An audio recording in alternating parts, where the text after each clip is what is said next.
اللہ تعالیٰ نے ہمیں جو دین عطا فرمایا ہے یہ ایک پورا پیکج ہے۔ قرآن میں اللہ تعالیٰ نے کیا فرمایا؟ یا ایھا الذین آمنوا ادخلوا فی السلم کافہ، اے ایمان والو دین میں داخل ہو پورے کے پورے۔ اس سے کیا پتہ لگتا ہے کہ جو بھی چیز اللہ تعالیٰ نے ہمیں دین کے طور پہ عطا کی ہے ہر چیز کی ویلیو ہے، ہر چیز ضروری ہے۔ کوئی بھی ایسی چیز ہمیں عطا نہیں کی جو غیر ضروری ہو۔ اس سے کیا پتہ لگتا ہے کہ ہمیں پورے دین کو پورے طریقے سے اپنی زندگی میں لے کر آنا ہے۔ کچھ لوگ کیا کرتے ہیں، صرف نمازوں پہ فوکس کرتے ہیں، وہ کہتے ہیں نماز پڑھنا امپورٹنٹ ہے، حقوق العباد چلو ٹھیک ہے اس میں کمزوری ہے۔ کچھ لوگ حقوق العباد پہ فوکس کرتے ہیں، وہ کہتے ہیں بھائی عبادات تو اتنی ضروری نہیں ہے، اصل چیز تو حقوق العباد ہے۔ کچھ لوگ معاملات میں اچھے ہوتے ہیں لیکن عبادات میں ٹھیک نہیں ہوتے۔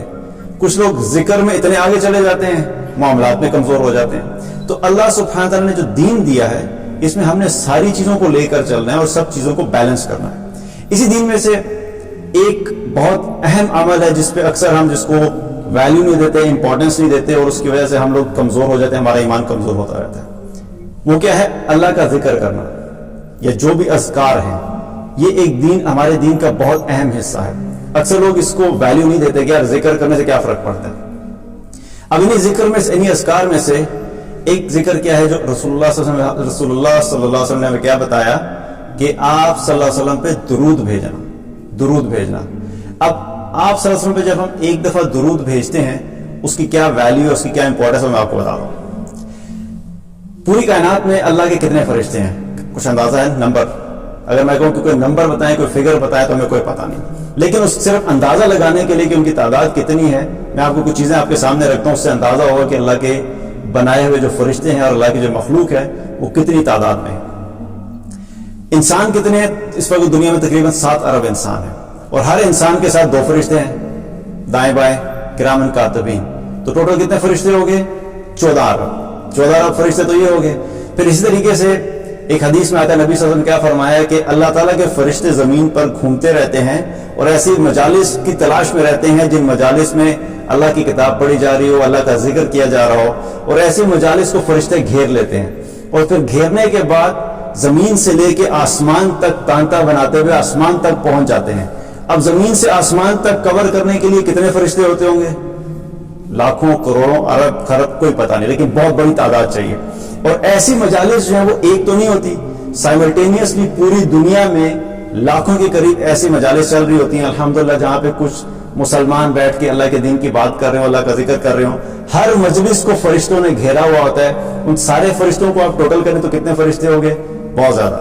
پھر اسی طریقے سے 7 آسمان ہیں، 7ویں آسمان پر بیت المعمور ہے۔ بیت المعمور کیا ہے کہ جہاں خانہ کعبہ ہے زمین پہ، اسی کے بالکل اپوزٹ، اسی کے بالکل اوپر فرشتوں کا کعبہ آپ کہہ رہے ہیں۔ اس بیت المعمور میں فرشتے طواف کرتے ہیں، جیسے ہم لوگ زمین پہ خانہ کعبہ کا طواف کرتے ہیں، بیت المعمور میں فرشتے طواف کرتے ہیں، اور وہ طواف کرتے ہیں ہر روز وہاں پر 70,000 فرشتے آتے ہیں۔ 70,000 فرشتے 70,000 فرشتے جب طواف کر کے چلے جاتے ہیں پھر اس کے بعد 70,000 اگلے فرشتے آ جاتے ہیں، اور یہ جو 70,000 فرشتے چلے گئے ان میں سے ایک فرشتہ بھی قیامت تک واپس نہیں آتا۔ قیامت تک ان میں سے کوئی ایک بھی فرشتہ دوبارہ واپس نہیں آئے گا۔ ہر روز نئے 70,000 فرشتے اللہ تعالیٰ وہاں پر بھیجتا ہے جو اس کا طواف کرتے ہیں۔ پھر ایک روایت میں آتا ہے کہ قیامت کے دن جب جہنم کو گھسیٹ کر لایا جائے گا میدان محشر میں، تو اس کی 70,000 لگامیں ہوں گی، اور ہر لگام کو 70,000 فرشتے نے پکڑا ہوا ہوگا۔ تو یہ ٹوٹل کتنے فرشتے ہوں گے؟ 4 ارب 90 کروڑ فرشتے جو جہنم کو میدان محشر میں گھسیٹ کر لے کر آئیں گے۔ پھر لیلۃ القدر جو ہوتی ہے، لیلۃ القدر میں جبریل علیہ السلام جو ملائکہ کے ساتھ زمین پر آتے ہیں تو پوری زمین پر کتنے فرشتے ہوتے ہیں؟ ایک روایت میں آتا ہے کہ جتنی زمین پر کنکری ہیں ان کنکریوں کے برابر فرشتے ہوتے ہیں۔ اب ان سارے فرشتوں کو اگر آپ اکٹھا کریں، پہ زمین کے فرشتے، پہلا آسمان، دوسرا آسمان، 7 آسمان تک، تو ان کی تعداد کتنی بنتی ہے؟ انلمیٹڈ، کوئی تعداد ہم نہیں بتاتے، واللہ اعلم، اللہ بہتر جانتا ہے۔ لیکن صرف سمجھانے کے لیے آپ کو بتا رہا ہوں کہ مثال کے طور پہ خرب فرشتے بنتے ہیں، خربوں کی تعداد میں فرشتے ہیں۔ جب میں اور آپ ایک دفعہ رسول اللہ صلی اللہ علیہ وسلم پر درود شریف بھیجتے ہیں، درود پڑھتے ہیں، تو ایک روایت میں آتا ہے، طبرانی کی روایت ہے، آپ صلی اللہ علیہ وسلم نے کیا فرمایا کہ جمعے کے دن مجھ پر کثرت سے درود پڑھا کرو، کثرت سے درود پڑھا کرو۔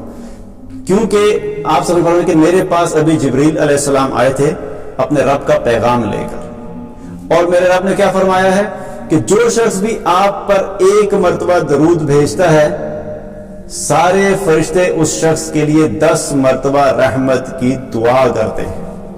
اب یہ سارے فرشتے کتنے؟ یہ سارے کھربوں فرشتے ایک دفعہ درود شریف پڑھنے پہ میرے اور آپ کے لیے 10 مرتبہ رحمت کی دعا کرتے ہیں۔ ایک دفعہ نہیں، 2 دفعہ نہیں، 10 دفعہ۔ اب کھربوں فرشتوں کے ساتھ 10 دفعہ کو آپ ملٹیپلائی کریں تو کتنی رحمتیں ہوگی؟ لامحدود رحمتیں اس شخص کے لیے جو رسول اللہ صلی اللہ علیہ وسلم پر ایک دفعہ درود شریف پڑھتا ہے۔ اب درود ابراہیمی پڑھنے میں کتنا وقت لگتا ہے؟ 15 سیکنڈ تقریباً۔ اللہم صلی علی محمد وعلی آل محمد کما صلیت علی ابراہیم وعلی آل ابراہیم انک حمید مجید۔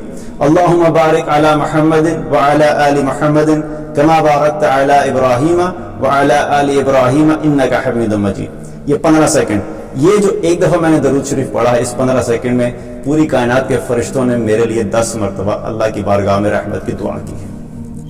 تو یہ طاقت ہے ایک دفعہ رسول اللہ صلی اللہ علیہ وسلم پر درود شریف بھیجنے کی اہمیت ہے۔ اور پھر اسی حدیث میں آگے اللہ تعالیٰ آگے کیا فرمایا رسول اللہ صلی اللہ علیہ وسلم نے کہ اللہ سبحانہ تعالیٰ فرماتا ہے کہ میں اپنی طرف سے ایسے شخص کے اوپر 10 رحمتیں نازل کروں گا۔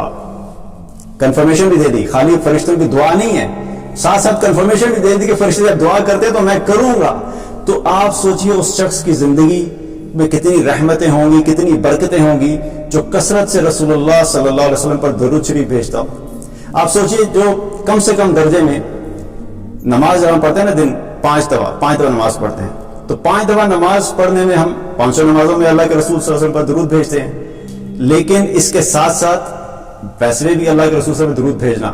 لیکن آپ سوچئے کہ جو شخص نماز میں بھی درود بھیجتا ہو، پھر صبح بھی درود بھیجتا ہو، شام میں بھی درود بھیجتا ہو، اور چلتے پھرتے بھی درود شریف پڑھتا رہتا ہو، جو اتنی کثرت سے درود پڑھتا ہوگا اس کی زندگی میں کتنی رحمتیں ہوں گی، اس کے گھر میں کتنی رحمتیں ہوں گی، اس کی پوری زندگی میں کتنی رحمتیں اور برکتیں ہوں گی، آپ اس کا اندازہ لگا سکتے ہیں۔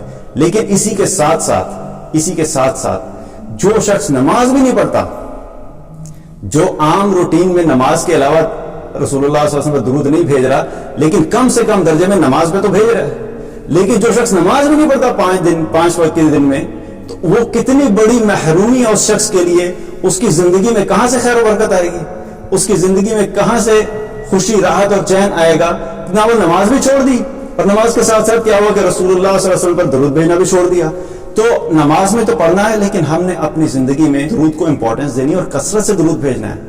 ہم نے کثرت سے رسول اللہ صلی اللہ علیہ وسلم درود بھیجنا ہے، کیونکہ ایک اور روایت میں آتا ہے، ترمذی کی روایت ہے، آپ صلی اللہ علیہ وسلم نے کیا فرمایا کہ قیامت والے دن میرے قریب سب سے زیادہ وہ شخص ہوگا جس نے مجھ پر سب سے زیادہ درود بھیجا ہوگا۔ میں اور آپ چاہتے ہیں کہ ہم رسول اللہ صلی اللہ علیہ وسلم کے قریب ہوں۔ ہر مسلمان کی خواہش ہوتی ہے کہ آپ صلی اللہ علیہ وسلم کے قریب ہوں، قیامت کے دن اور جنت الفردوس میں بھی آپ صلی اللہ علیہ وسلم کا ساتھ ملے۔ تو ہمیں اپنے آپ سے یہ سوال کرنا چاہیے کہ ہم آپ صلی اللہ علیہ وسلم پر روزانہ کتنی دفعہ درود بھیجتے ہیں؟ کیونکہ آپ صلی اللہ علیہ وسلم کیا فرمایا کہ میرے سب سے قریب وہ ہوگا جس نے سب سے زیادہ مجھ پر درود بھیجا ہوگا۔ اگر ہم درود پڑھتے ہی نہیں تو کیا ہم واقعی قریب ہوں گے رسول اللہ صلی اللہ علیہ وسلم کے؟ اسی طریقے سے آپ صلی اللہ علیہ وسلم نے ایک اور روایت میں آتا ہے، آپ صلی اللہ علیہ وسلم نے کیا فرمایا کہ ایک تو میں نے آپ کو بتایا کہ ایک دفعہ درود شریف پڑھنے کا، اب اگر ہم یہ چاہتے ہیں کہ یہ پروسیس چلتا رہے، کہ رحمتیں چلتی رہیں، تو اس کے بارے میں بھی نبی صلی اللہ علیہ وسلم نے بتا دیا۔ آپ صلی اللہ علیہ وسلم نے فرمایا، مسند احمد کی حدیث ہے، آپ صلی اللہ علیہ وسلم نے فرمایا کہ جو شخص بھی جب تک مجھ پہ درود بھیجتا رہتا ہے اللہ کے فرشتے اس کے لیے رحمت کی دعا کرتے رہتے ہیں۔ آپ پڑھتے رہیں گے، آپ درود بھیجتے رہیں گے، آپ کے لیے مستقل رحمت کی دعائیں چلتی رہیں گی۔ اور پھر آگے آپ صلی اللہ علیہ وسلم نے کیا فرمایا کہ اب ہر انسان کی مرضی ہے، چاہے اس کو کم کر لے چاہے زیادہ کر لے۔ کیا مطلب کہ اب اپنے ہاتھ میں ہے کہ اگر کتنی رحمتیں اپنے لیے سمیٹ سکتے ہو۔ جو شخص جتنا زیادہ درود پڑھتا رہے گا اتنی ہی رحمتوں کا سلسلہ چلتا رہے گا، جو کم پڑھے گا اس کے لیے کم رحمتیں ہوں گی۔ تو اب ہمارے اپنے ہاتھ میں ہے کہ ہم کتنا زیادہ اللہ کی رحمتوں کو سمیٹ سکتے ہیں۔ آپ سوچئے اس ذات کا، آپ سوچئے رسول اللہ صلی اللہ علیہ وسلم کے بارے میں کہ کیسی ذات ہیں کہ جن کے اوپر ایک دفعہ درود بھیجنے سے اللہ تعالیٰ تمام کائنات کے فرشتوں کو کہتا ہے کہ میرے اس بندے کے اوپر 10 دفعہ رحمت کی دعا کرو، اس بندے کے لیے تو جو شخص رسول اللہ صلی اللہ علیہ وسلم کی زندگی کے مطابق زندگی بسر کرے گا اس کا کیا مقام ہوگا اللہ کے سامنے، اس کی زندگی میں کتنی خیر و برکت ہوگی۔ جو ہر معاملے میں رسول اللہ صلی اللہ علیہ وسلم کو اپنا آئیڈیل بنا کے چلتا ہے، جو ہر معاملے میں رسول اللہ صلی اللہ علیہ وسلم کو کاپی کرنے کی کوشش کرتا ہے، جو ہر معاملے میں رسول اللہ صلی اللہ علیہ وسلم کی زندگی کے مطابق اپنی زندگی کو ڈھالنے کی کوشش کرتا ہے، ایسے شخص کی زندگی میں کتنی خیر و برکت ہوگی اس کا آپ اندازہ لگا سکتے ہیں۔ تو جہاں پر ہم نے باقی اعمال پہ فوکس کرنا ہے، ہمیں اپنے اذکار میں درود شریف پہ فوکس کرنا ہے، کثرت سے درود بھیجنا ہے، تاکہ اس کے ذریعے سے اللہ تعالیٰ ہماری زندگی میں بھی، دنیا میں بھی، ہماری جو زندگی ہے، ہمارے گھروں میں، ہمارے آفیسز میں، ہم جہاں پر بھی، ہمارے بازاروں میں، جہاں جہاں بھی درود شریف پڑھا جائے گا، اللہ تعالیٰ اس جگہ پہ رحمت نازل فرمائے گا، اور انشاءاللہ تعالیٰ اس کو قیامت کے دن ہمیں اللہ سبحانہ تعالیٰ رسول اللہ صلی اللہ علیہ وسلم کے قریب ہونے کا ایک ذریعہ بنائے گا۔ اللہ تعالیٰ ہم سب کو عمل کی توفیق عطا فرمائے۔